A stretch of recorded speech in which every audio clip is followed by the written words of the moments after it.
Israeli হানায় বিধ্বস্ত গাজা। দিনরাত missile হানায় ধ্বংসস্তূপের শহর আর বুকফাটা কান্নার চিৎকারে হাহাকার পরিস্থিতি। মৃত্যুর সংখ্যা ছাড়িয়েছে 50,000। হামাস নিধনে ইসরায়েলি আক্রমণে জেরবার গাজার সাধারণ মানুষ। দুপক্ষের বিবাদে আক্রমণ ক্রমশ ঝাঁঝালো করছে ইসরায়েল বাহিনী। ক্রমাগত আক্রমণ এবং সাধারণ মানুষের মৃত্যুতে প্রতিবাদের আগুন জ্বলতে শুরু করেছে প্যালেস্তানিদের ভেতরে। গাজার মাটিতেই হামাসের বিরুদ্ধে জোরালো হচ্ছে প্রতিবাদ। জীবন সংকটে গাজার রাস্তায় নেমেছে প্যালেস্তানি জনগণ।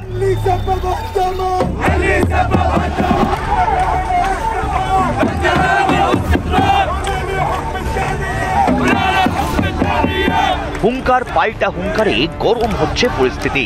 চাপ নিয়ে ইসরায়েলি পণবন্দীদের মুক্ত করতে চাইলে তাদের এবার কফিনে ফেরত পাঠাতে বাধ্য হবে হামাস।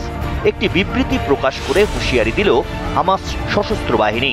পাশাপাশি এও জানালো, পণবন্দীদের ওপর কখনোই কোনো রকম নির্যাতন করা হচ্ছে না। তাদের প্রাণে বাঁচিয়ে রাখার সব রকম চেষ্টা করা হচ্ছে। কিন্তু ইসরায়েলের লাগাতার হামলায় সেই প্রয়াস ব্যর্থ হলে তার দায় হামাসের নয়। রণক্লান্ত গাজার রাজপথে শয়ে শয়ে প্রতিবাদীদের ভিড়। গাজার রাস্তায় উত্তাল হলো হামাস বিরোধী স্লোগান। বিক্ষোভকারীদের পরিষ্কার আবেদন, হামাসকে ছাড়তে হবে গাজা ভূখণ্ড। লাগাতার চলতে থাকা যুদ্ধ প্যালেস্তানিদের ভয়াবহ পরিস্থিতি হতাশ করেছে গাজার জনগণকে। ইসরায়েলের সঙ্গে যুদ্ধ শুরুর পরে এই প্রথম প্রতিবাদ জানিয়ে রাস্তায় নেমেছেন বাসিন্দারা। উত্তর গাজার রাস্তায় হামাস বিরোধী স্লোগানও দিয়েছেন তারা। যুদ্ধ শেষ করার স্লোগান তুলে মিছিল হয় গাজায়। একই সঙ্গে হামাসকে ক্ষমতা থেকে সরে দাঁড়ানোর দাবিও জানানো হয়েছে ওই মিছিল থেকে। প্যালেস্তানিদের কাতর আর্জি, আমরা শান্তিতে থাকতে চাই, তাই শান্তি ফেরাতে ব্যর্থ হলে হামাসকে ক্ষমতা থেকে সরে দাঁড়ানোর দাবিও উঠেছে প্যালেস্তানি জনগণের ভেতর থেকে।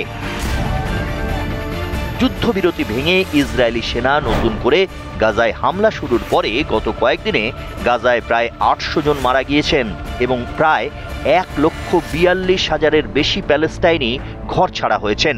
বৃহস্পতিবার ভোরে ইসরায়েলি সেনার ছুটিকা হানায় হামাসের প্রধান মুখপাত্র আবেদুল লতিফ আল কানাওয়ারের মৃত্যু হয়। তার সঙ্গে আরও 8 হামাস নেতাকর্মী গাজায় ওই হামলায় নিহত হয়েছেন। এই আবহে গাজায় ক্ষতিগ্রস্ত প্যালেস্তানিদের একাংশ রাস্তায় নেমে হামাস বিরোধী বিক্ষোভে সামিল হয়েছেন। তাদের অভিযোগ, পণবন্দি মুক্তি বিষয়ে হামাসের টালবাহানার কারণেই যুদ্ধবিরতি ভেঙে আবার আগ্রাসী হয়েছে ইসরায়েল। ইসরায়েল এবং হামাসের মধ্যে লড়াই শুরু। পরে নানা দিক দিয়ে ক্ষতিগ্রস্ত প্যালেস্তাইনের বাসিন্দারা। যুদ্ধ এবং তার পরিণতি দেখে হতাশ প্যালেস্তাইনের বাসিন্দারা। এখন সেখানকার বাসিন্দারা শান্তি চাইছেন, তাই এবার পথে নেমেছেন প্যালেস্তানীয়রা। গাজার পাশাপাশি এবার আরেক প্যালেস্তাইনি ভূখণ্ড ওয়েস্ট ব্যাংকেও অভিযান চালাচ্ছে ইসরায়েলি সেনা।